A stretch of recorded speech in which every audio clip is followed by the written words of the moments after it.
Olá, caros amigos, caras amigas, tudo bem com vocês? Espero que sim. Estamos aqui mais um dia e ouvindo um pouco esse canto gregoriano que eleva as almas, somos evocados a pensar um pouco sobre a mística platônica, sua ética e sua política.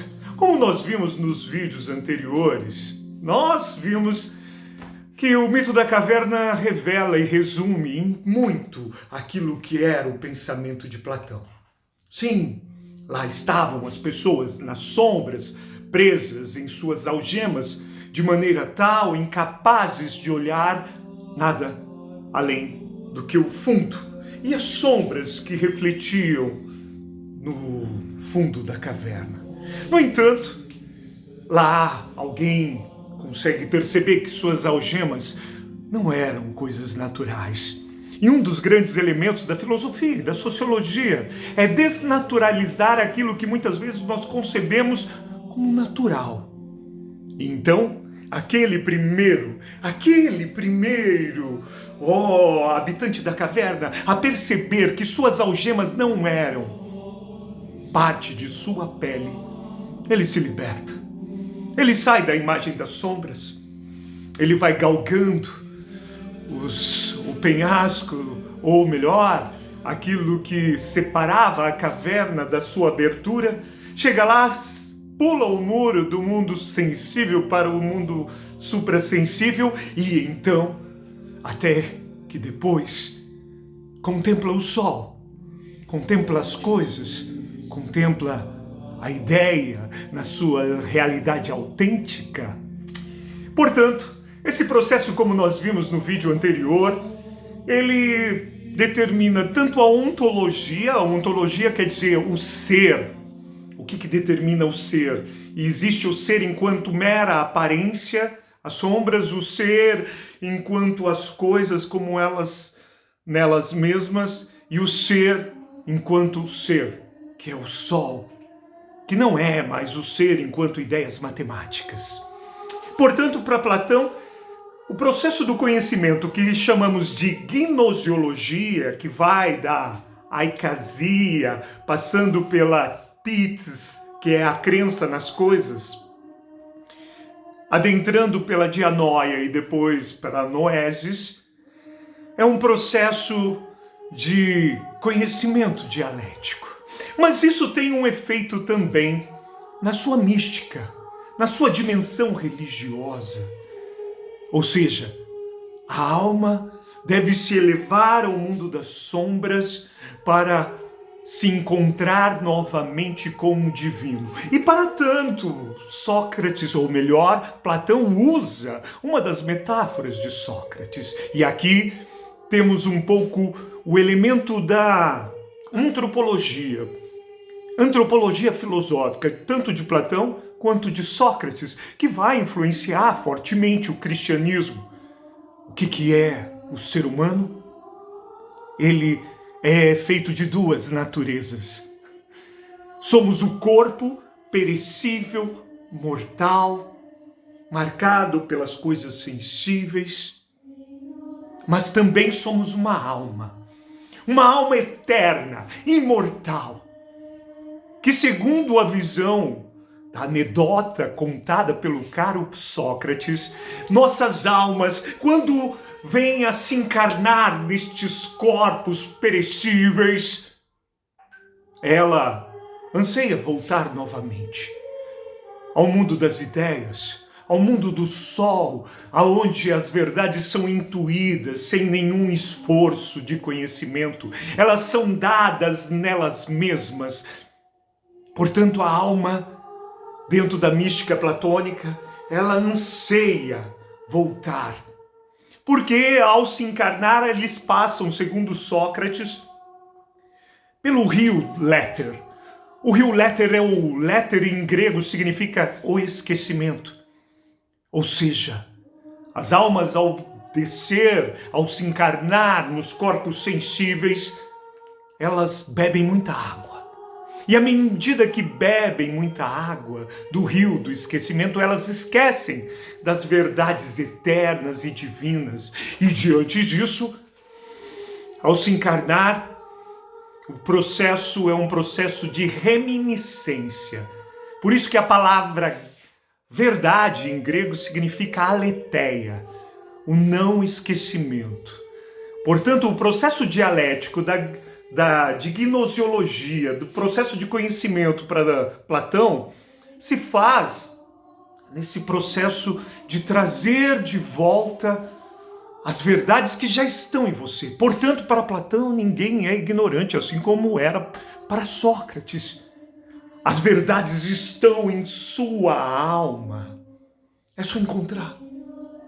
Portanto, o processo de reminiscência levaria você ao conhecimento das ideias.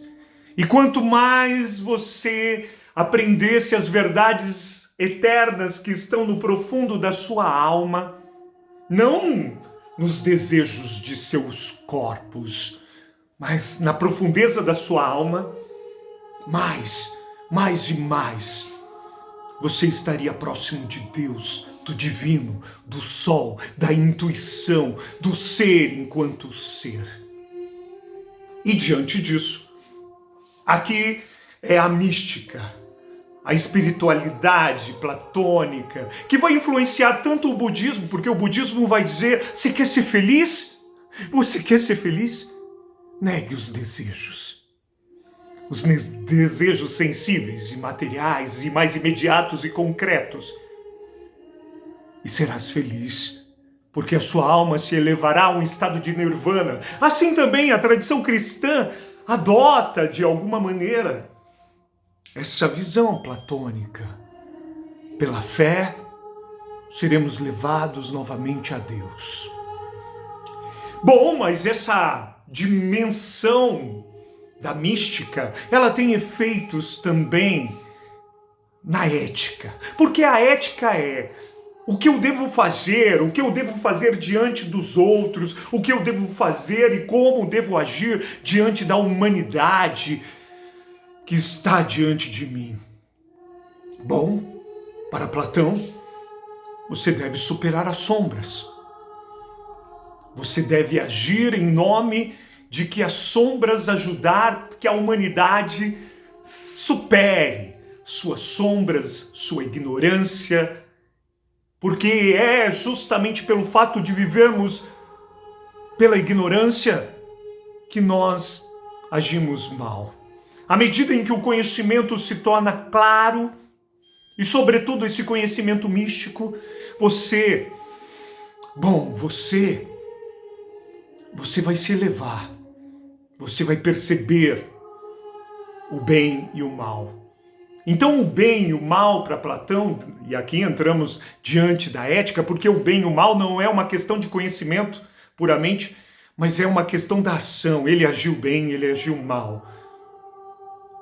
Mas para mim agir bem e mal, para mim agir bem, eu preciso conhecer. Se eu ficar nas sombras, eu não agirei. E então isso fica claro na figura daquela personagem que se liberta e agora está contemplando o divino. E ele só contempla, está simplesmente na teoria.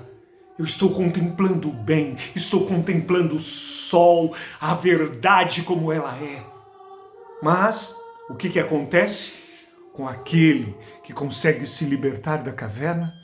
Ele tem uma decisão, ele tem uma escolha, ele age. E aqui é a dimensão da ética. A ética não é mero conhecimento, mas implica numa ação. E ele retorna à caverna como um ato de abnegação. Ele estava no bem bom, ele estava experimentando as verdades, as ideias, ele estava diante do divino. Por que voltar? Mas ele volta. Ele tem uma escolha ética. Ele tem um amor pela humanidade. E ele retorna à caverna para agir, para instruir os seus irmãos que lá ficaram, para que eles também pudessem experimentar essa vida contemplativa do bem. E aqui temos a dimensão ética em Platão. A ação, a abnegação, você negar os desejos, os prazeres, você negar muitas vezes a si mesmo, no sentido de se sacrificar por algo material em nome da humanidade inteira. E juntamente da ética, que é um elemento pessoal, é como você deve agir, é um imperativo para você, enquanto ser humano. Entra a figura então do rei filósofo. Essa figura, ele não quer transformar simplesmente um imperativo ético para si mesmo, mas ele quer que isso transborde no meio da humanidade, no meio da sociedade. Portanto, aquilo que era somente pessoal, aquilo que era só ético, passa a ser político. E é aqui que Platão dá o seu sinal do rei filósofo. O rei filósofo é aquele que volta e quer motivar a sociedade inteira em nome para viver, não segundo a vontade dos seus desejos mais mesquinhos, sensíveis, pelos quais a sombra nos induz e nos ilude a viver, mas a ter uma sociedade que o bem comum se manifeste.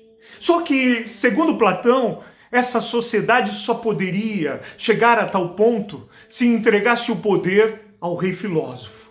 Por quê? Porque ele contemplou as verdades. Porque ele conhece a humanidade. E outro, ele não está tomado pelas sombras. Ele não está tomado pelos simulacros dessas sombras que seduzem os homens, os habitantes da caverna. Portanto, ninguém melhor do que ele deve governar a sociedade, porque ele não se corromperá. Porque ele não valoriza o mundo sensível e quer que a humanidade e a sociedade humana seja regida pelas ideias mais elevadas, de maneira tal a trazer o bem comum a todos. Portanto, o rei filósofo é o paradigma da política para Platão. Ele deve governar, porque ele sabe as verdades. E ao saber as verdades, não serás corrompido pelas riquezas vis, ilusórias do mundo sensível, e elevará a humanidade a um estado mais pleno. Caros amigos, caras amigas, qualquer dúvida, coloca aí nos comentários, que ninguém comenta mesmo, mas fiquem na paz.